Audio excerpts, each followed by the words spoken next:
Well, it's shaping as a big week for Anika Wells. The Communications Minister and Minister for Sport is in charge of this groundbreaking under-16 social media ban, which, if successful, the government hopes will transform the lives of teenagers in this country. But will it work? That's a big question I have for the Minister this morning. But at the most important time of Anika Wells' career, there are questions around her travel and whether her spending on all of her trips has been the best use of taxpayers' money. Is her flights costing $30,000 plus to the UN General Assembly in New York? Now stories emerging of her living it up during the Paris Olympics in her role as Sports Minister. And in today's newspapers, another revelation that she treated her family to a holiday in Thredbo on the taxpayer. We'll talk to the Minister about this shortly. Of course, it comes at a time where cost of living is still front and centre for many Australians. And the state of the budget is a real concern for Treasurer Jim Chalmers. So these expenses stories can become scandals, and they can end up enveloping entire governments when they get started.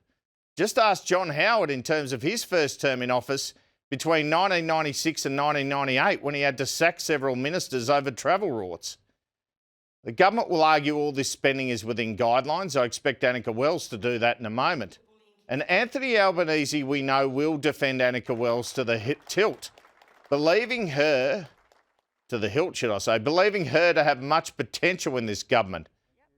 In terms of the outrageous cost of the New York flights, the PM believes that is one of those things that happens. The Minister was supposed to travel on his plane to Unga, but was held back by the Optus 000 debacle and scandal, and so had to book flights at late notice.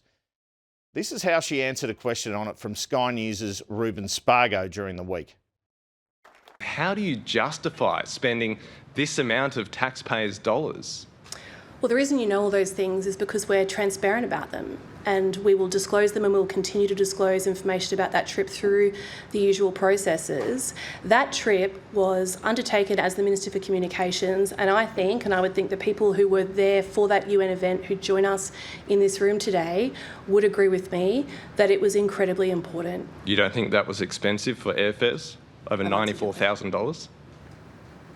I've answered your question. All right, hopefully she answers mine a bit better than that. When it comes to the social media ban, the PM is going to be part of a big launch for it on Wednesday, as is Anika Wells. The PM sees it as one of his big reforms. There's a wraparound in the News Corp papers today with the company, which owns Sky News, leading the way on the campaign for the ban.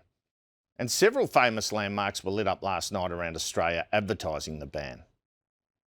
And even as Prime Minister Anthony Albanese was off on honeymoon on the beautiful Kangaroo Island in South Australia last week, there was good news for the Australian-American relationship.